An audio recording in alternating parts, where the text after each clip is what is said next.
Okay, thank you very much. Thank you for the opportunity to say a few words. So I have slides. I hope you'll see them on the screens there. Should I? Okay. Should work. So I say a few words about a very simple issue, which is how and why the sharing economy helps take down traditional industries. So I'll begin by just presenting my book, but just to remind you with around which argument I came into those discussions, those conversations about what is the digital economy and how it helps change the whole economy. So 2 years ago, with Henri Verdier, a good friend of mine who is in charge of the French government's open data effort, at the moment, we wrote a book called The Age of the Multitude with a very simple goal, which was to explain to the French elite what the digital economy is about and why it is important for us as a nation, the French nation. And since we wanted to make it simple, we had to find a thesis, a central argument that we had to put forward to explain in one short sentence what the digital economy is about. And we chose to stress the fact that the digital economy is about empowering the multitude, which means all of us, all individuals who are now more educated than ever, more equipped with powerful equipments, powerful devices, and more connected than ever. And when we're billions using the same online applications in a coordinated way, we're exerting a power that is far more superior to that power of organizations, whether big corporations or governments. And so this is really the key to understanding the digital economy it is that digital technology empowers people to become more powerful than governments and than big corporations. And you can't dig into the issue if you don't get that point before. So there's one main business asset in this economy, which is to forge an alliance with the multitude, with the individuals, and to have the corporations working alongside the individuals to disrupt the entire markets and to create whole new industries. Behind this idea was, we didn't invent the idea, obviously. A lot of people, a lot of authors, of entrepreneurs, of publishers had worked out around this issue, and each of them has put forward its own term to describe this new reality. So I have here a list of all the terms that have been used for decades, for some of them, to describe what it is about, how come that corporations work with individuals to create value. And you have several generations. You have the older generation is about scholars working on management or business and stressing the importance, the role of the customer in innovation. Then you have a massive impression made by Wikipedia and this mass collaboration that erupted from nothing to create the biggest encyclopedia in the world. And it inspired terms like crowdsourcing or user-generated content. And finally, in the middle of the last decade, Tim O'Reilly forged the term Web 2.0 to offer a synthesis of all this. And following Web 2.0 and all the discussions around Web 2.0, a lot of people have forged new terms like Wikinomics, the sharing economy, obviously distributed capitalism, and Henri and I did this with The Age of the Multitude. But the problem is, you can understand, looking at those terms, is that there are several terms in competition and not one that you can put forward to explain to the ministers and to the president and to the CEOs of the big corporation. This is what it is about. You simply have to understand that. They can't understand all those terms competing with each other. You have to forge one, and so far, no one has succeeded in this. So what's behind is, why is it important to forge an alliance with the multitude? It's because, as Babak Nevi, one of the founders of AngelList and of Venture Hacks, has stressed in a very important blog post called The Entrepreneurial Age, it is that we're entering a new economy. We've gone through another revolution, and we've entered what he called the entrepreneurial age, where, as you can read, the winners are those with the ability to serve a customer at the highest level of quality and scale simultaneously. Okay. Before that, you could have bad quality at scale, like some companies did, because they had erected barriers to entries for competitors. Or before that, you could have quality, but at a small scale, like craftsmen serving a very little niche, but you couldn't have both quality and scale at the same time. And what's completely new with corporations forging their alliance with the multitude is that suddenly some of them manage to reach those two goals simultaneously, having high quality and scale. And the sharing economy obviously can help with that for two reasons. Because the sharing economy ensures quality, and for that, I think everyone here knows this major work on the sharing economy that was written actually 15 years ago, the Clue Train Manifesto. And in this work, the four authors stressed that when corporations can't join conversations and appear sincere and authentic, you have to be a person to enter a conversation and to inspire the impression that the conversation is actually happening, and behind it are sincere ideas and feelings exchanged between people. And so you can see as authenticity and sincerity are a major piece of the quality of a product, that the sharing economy, with a lot of people offering what they have and offering it without thinking about making money and being a capitalist and growing an empire, well, that authenticity contributes to improving the quality of the product. But you also have, thanks to the sharing economy, large scale, because it's simply the multitude. You have millions of people, or dozens of millions of people, or even hundreds of millions of people ready to offer on the marketplace their bedroom, their car, their whatever they had, and that they can share with other in a trusted relationship. So the sharing economy basically helps with driving the entrepreneurial economy by providing to entrepreneurs both quality and scale. And so another step of my presentation is to evoke an emerging trend in Silicon Valley venture capital conversation, which is the conversation around full-stack startups. I don't know how many of you have read those blog posts about full-stack startups. Did anyone read it? No. Well, it was all triggered by a blog post by Chris Dixon, who is a partner at Andreessen Horowitz, the major VC fund in California. So here is Mark Andreessen, you know him, and he's a big backer of the idea of full-stack startups. So it comes from the term full-stack developer. You know that a full-stack developer is a developer that can develop both back-end code and front-end code. So it can go all the way from the back-end to the front-end. It can do basically everything.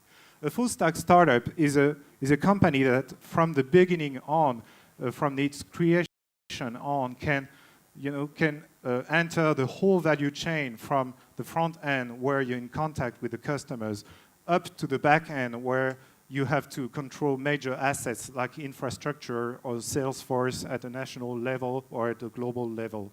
And what the full stack startups conversation signals is two things. The first thing is maturity.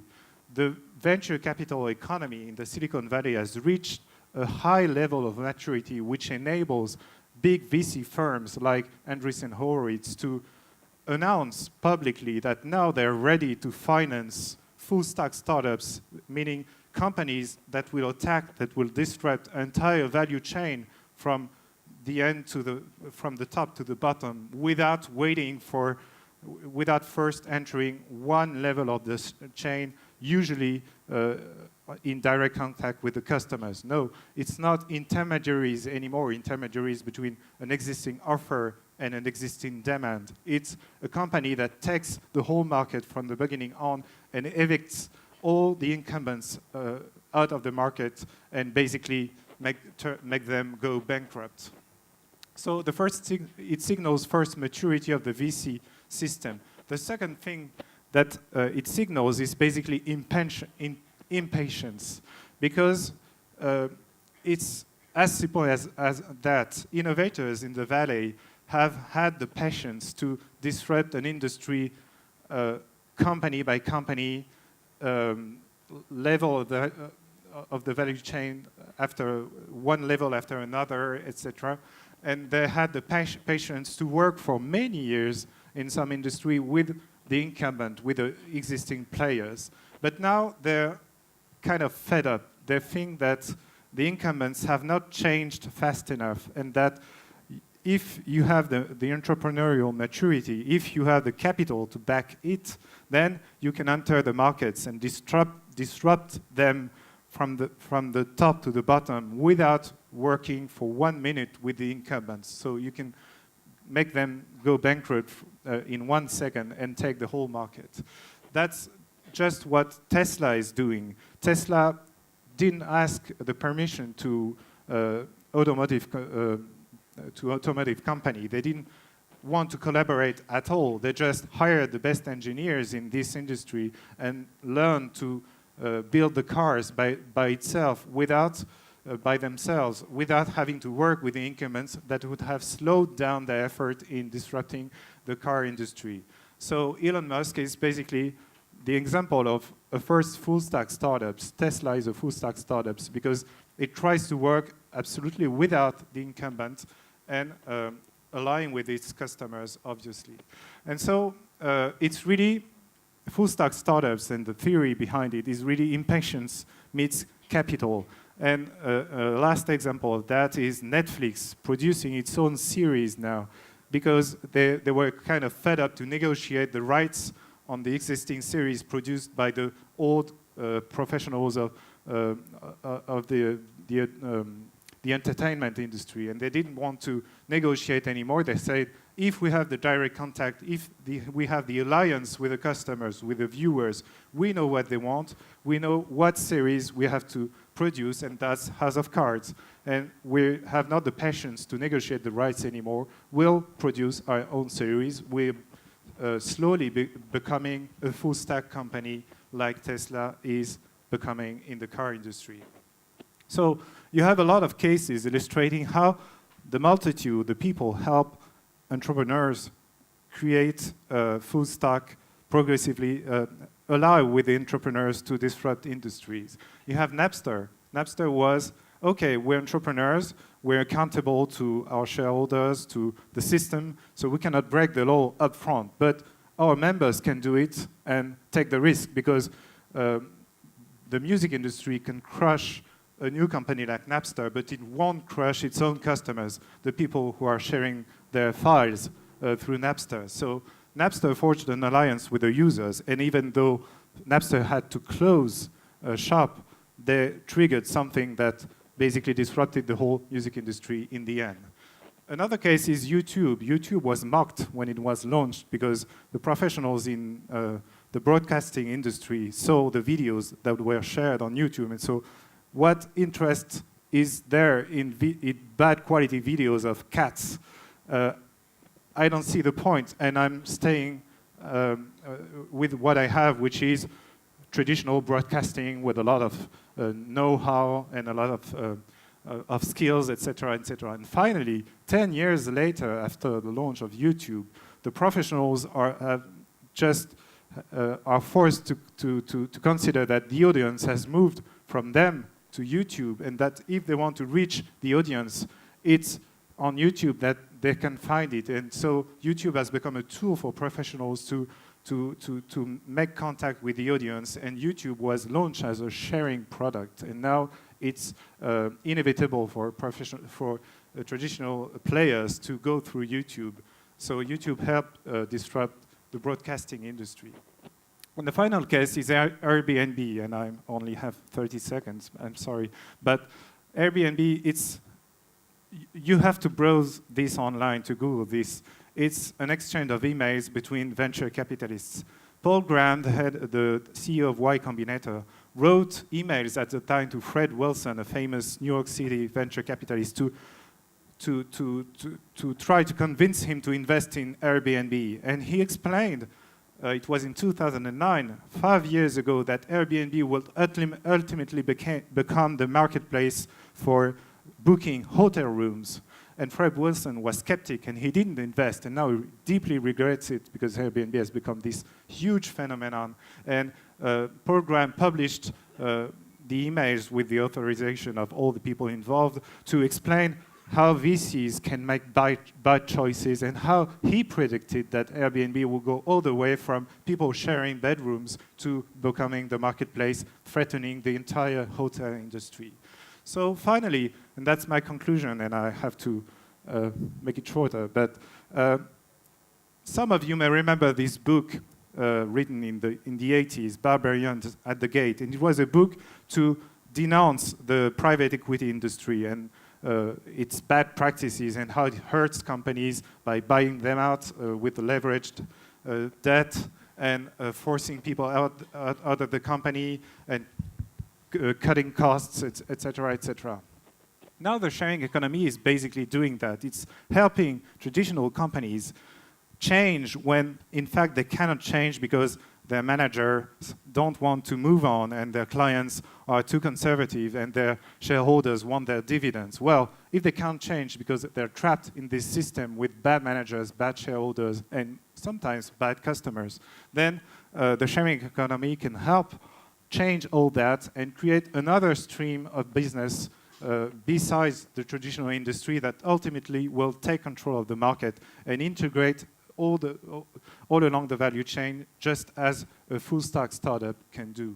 So it only began a few years ago with YouTube and with Napster, but now there's fire everywhere, and that's the reason why you can see all those lobbying battles between innovators and incumbents, and all lobbying the government to obtain something that could either protect the incumbents or help the innovators disrupt traditional industries. And so I think it's time for a coordinated and supportive response. You cannot answer differently when asked by the hotel industry or asked by the taxi industry, or more and more the sharing economy is used as a leverage to help innovators disrupt traditional industries. And there's a need for a common frame, or to help innovators make way, if only because it really creates value for the whole economy by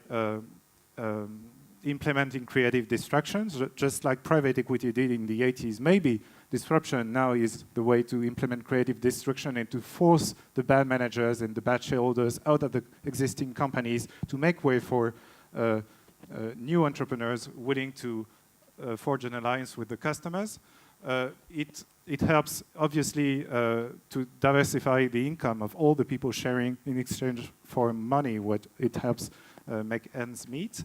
Then it helps trust and identity. It's kind of funny to see how an economy rooted in scarcity, it's because people need the money that they're willing to share what they have. But instead of creating hatred and mistrust between people, the scarcity turns into trust, because through the sharing economy, people connect, exchange things, and learn to trust each other even though they don't know each other. And finally, it empowers people, and I think that's because I'm optimistic. It will help ultimately people reconcile what they see of an industry as people working in this industry, so fearing for their jobs, negotiating their salaries, etc., and people sharing in this industry as free agents allied with the big corporations of the sharing industry. And ultimately, they can reconcile the two visions. I'm both a worker and a customer,